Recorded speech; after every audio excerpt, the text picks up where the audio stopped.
Yo, what up, YouTube? It's your boy, Young Black. I know I ain't made a video in a while. I've been playing a lot of games, man, and taking care of my kids.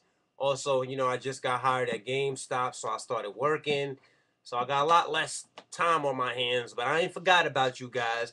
And I got a treat for you guys in a minute, but I'm gonna unbox this first, and then I'm gonna do the Metal Gear Solid 2 story video because you guys been asking me to do it like crazy. So somebody's calling me right now all the time, but I'm on this damn on YouTube.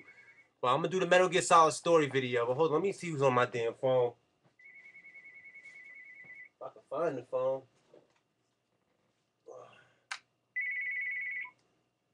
Hello? Oh snap! It's Adam. What up? I'm in the middle of a YouTube video right now. My bad. Should I call you back later? No, you don't gotta call me back. No. Is it filming this conversation then? Yes, it's filming this conversation. Awesome. I'm on YouTube. What are you doing? Right now, I'm unboxing Assassin's Creed Lineage. Oh, okay. They made a Assassin's Creed movie, which came. It was on the what was it? I think it was Assassin's Creed 2. They had a little short film that came with the disc. It was on the disc, Yeah. and it wasn't 2 hours and some change. I think it was like maybe 46 minutes or something like that. And they took all that footage and they made a full movie, or they shot a full movie, but they just releasing all the footage now in movie form. Oh, is it good? I haven't watched it yet. They only sell it at GameStop, I believe, and I bet you Best Buy probably sells it too. But I haven't watched it yet. I'm about to unbox it right now. Oh, okay. Let me know if it's any good. I seen some of it already because it came with Assassin's Creed 2, and it was good. The first 40 something minutes of it. I've never been into Assassin's Creed. I tried playing the first one, and it just was like, I don't know, I couldn't get into it. It was weird. I expected one thing, and then I'm out in the future, and I'm going back in the past to meet my ancestors. It was weird. I don't know. It wasn't weird. I mean, it took me a while to get used to that. How he was in a machine, and he had to basically go into the machine, and he would have memories through his genetics. They would use his genetics to go back in time in memories. It wasn't like he really traveled backwards in time. It was more like a mind trick type of thing that they used the machine to, because his ancestors were people who were pretty famous but not known because they were assassins, because they was like a secret organization. The machine would let him live out his ancestors' actions through his genes, which is pretty freaking awesome because it's like a video game, but it's digital to him, and it's in his mind. You take possession of one of your ancestors in the past. Yeah, during the Renaissance, which is actually like the turn of the century. Yeah, that is interesting, but I don't know. How could you not? How could you not like How could you not play Assassin's Creed? Out of all the games that came out, it has one of the best stories I ever played. Yeah. Yeah. I don't know. I just never got into it. Well, that's something for you to make sure you pick up. People ask me the same thing on why I never got into Grand Theft Auto. I never played those games either. So, I guess I'm just crazy. No, Grand Theft Auto I can understand. That's not for everybody. Grand Theft Auto is for typically like people like me who live in the hood and watch all these robbery and thug movies. I'm serious. I couldn't even relate to it, That's the thing about it. Look, you'd be surprised. I don't relate to Grand Theft Auto either, but people figure that I do because I'm black and I live in the hood. Grace Avenue, yeah. You know what I mean? See, people don't understand. I don't play stuff like that all the time. I mean, I play Grand Theft Auto just from a creative standpoint that I play video games. I want to see what the newest one is, but they don't stick around that long because once I beat it, I don't want to sit there and shoot prostitutes all day and do all that stupid stuff all day. Yeah. I'm not into it. No. You know what I mean? It's not my type of thing. Yeah, no, I agree. I just like the mission-based aspect. I could never get into any game like that. No matter how good the game is, I could not get into a mission-based game like that. Well, I mean, the way the game is structured never really bothered me. Mission-based, whatever, it doesn't really matter to me. As long as I like the game, it doesn't really matter. Like people always tell me, if a game is short, don't buy it. I mean, if I'm having fun for 5 hours, I don't care if the game is 5 hours as long as I'm having fun. You know what I mean? And Grand Theft Auto is like 20 something, 30 hours, and I don't always have fun through the whole thing. You know what I mean? So it takes me a while to beat it. And then it's always the same thing. You're always doing drug deals and shooting people and hijacking a thousand cars without the police even pulling you over. It's very unrealistic, also. Yeah, definitely. It is unrealistic. I mean, it's a little too unrealistic. They're making a new one, and I'm like, can you go to jail in this one? Because all the stuff the main character is doing. You kill like 50 people on you, and you get released from jail the next day. I mean, come on, come on. They're like taking pubic hair out of grass nowadays with fucking forensic science. You really think you could blow somebody's brains out in a car and then throw them on the sidewalk and then they don't never find you? Like it's very unrealistic. That's why.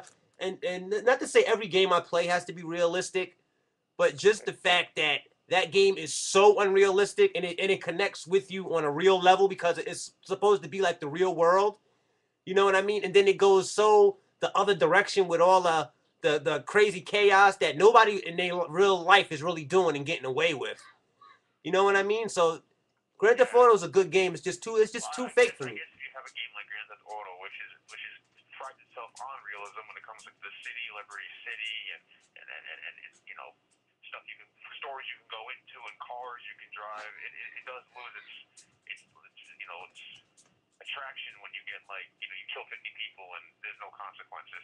Yeah, at all. I mean, it's just totally like these people are just like pawns on like a chessboard. It doesn't matter. You're just knocking them over and keep going. You could literally just take a car and run over like 1,000 pedestrians with the police chasing you and nothing will happen. Yeah. I mean, it's pretty ridiculous. That's why I stopped playing Grand Theft Auto. They just did a big thing on a trailer for Grand Theft Auto 5. They're going back to San Andreas.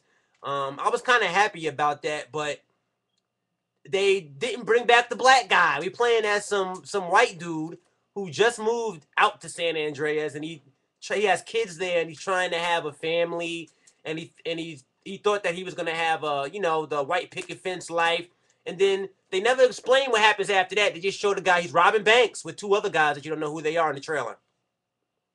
Oh, really? Yeah, I'm like, and everybody made a big. There was a countdown clock for this trailer. I mean, literally, they had a clock that says, "Oh, we got 12 hours until the Grand Theft Auto 5 trailer," and the trailer's like only 22 seconds. And you put a countdown clock for like fucking 5 days. Well, I remember they did that for Halo 2 also. So But they've done that before with anticipated games. yeah, but I mean, Grand Theft Auto it should be anticipated. It is revolutionary and it's a sandbox type of game, and they did revolutionize sandbox gaming with Grand Theft Auto, but it needs to change the pace. Just like I always say about Call of Duty, it needs to do something different because you already know what it's going to be. So you're basically buying the game basically to do what you've done already. You know what I mean? And for storyline.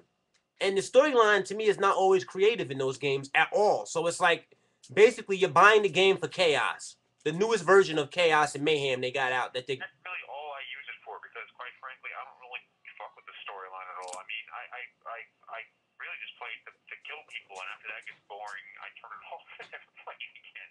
So, I just that game is not for me.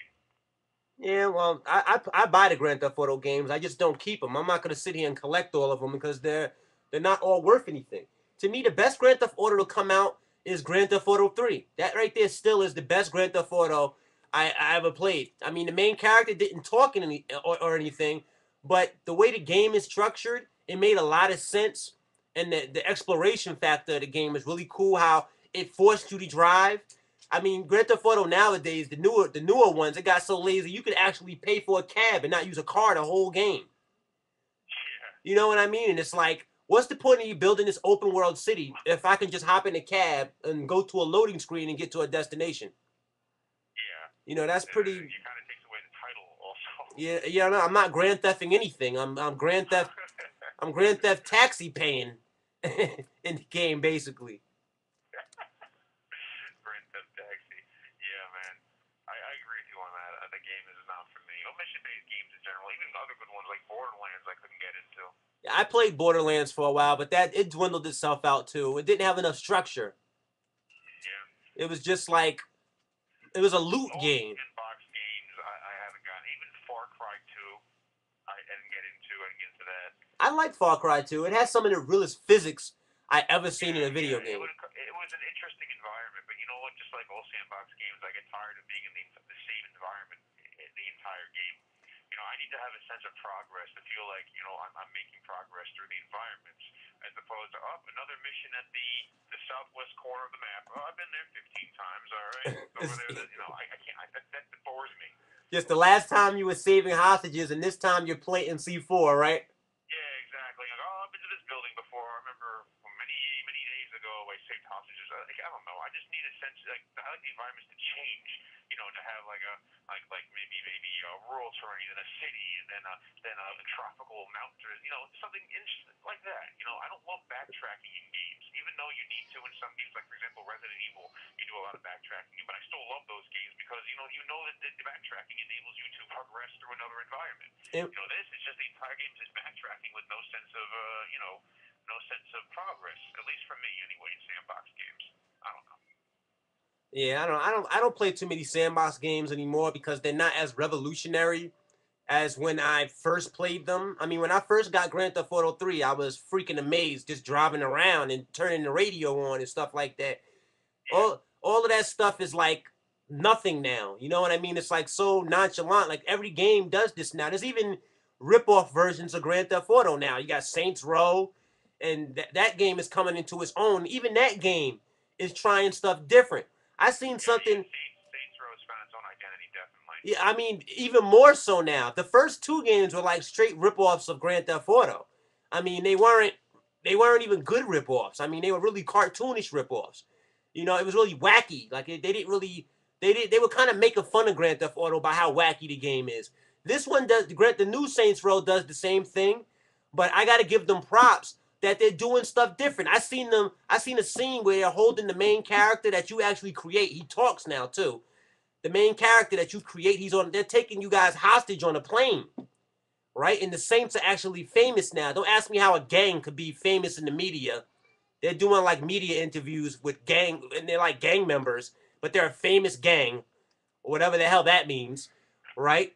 And some type of crime syndicate has taken you hostage, and they got you on a plane above the sky, and you're tied to a chair, and they're gonna shoot you, and you basically break free.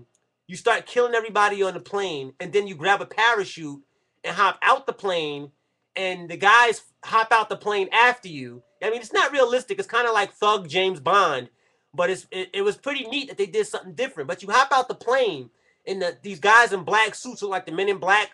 They like hop out after you, and they got parachutes on, and you're shooting them falling down from the sky in the air, aiming. Wow.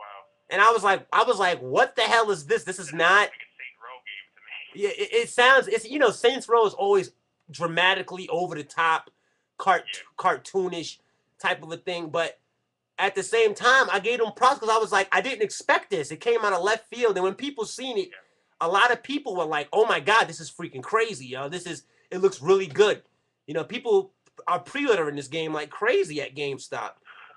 And I'm like, I've damn, heard. I've heard. I'm like, is Saints Row really that popular? I mean, the pre-orders for this new Saints Row are like double what the first two Saints Row games were. Well, as he said, you do something different. It catches people's attention. And that's what a lot of developers need to understand, that when you make so many of these games in a row, like Madden 2012, you have to do something different. They really rely on that their cult fan base is just gonna buy the game because they had so many fun experiences with the way the game is already, and they get lazy and don't want to fix something that's not broken. But I mean, don't change it to the point that is bad, or don't be scared to change it to the point that is bad. You keep what works and add on to it. Definitely. Yeah, but make sure you add on to it the right way. You know what I mean? Because you can take something that's perfectly fine and totally fucking ruin it too. But I mean, if you've been making these games for so long, you really can't do that because you know it works, and then you know what will work with it. Something that you like. Okay, what if I added this? You know what I mean? It makes a lot of sense. Yeah, definitely. Definitely. Listen, dude, I gotta run. I hate to cut you off, but I'm happy I was able to contribute to your video. Yeah, I mean, YouTube, Real Gamers Stand Up. My man Adam on the phone. My daughter in the picture. I'll be back with another video for Metal Gear in a minute, guys.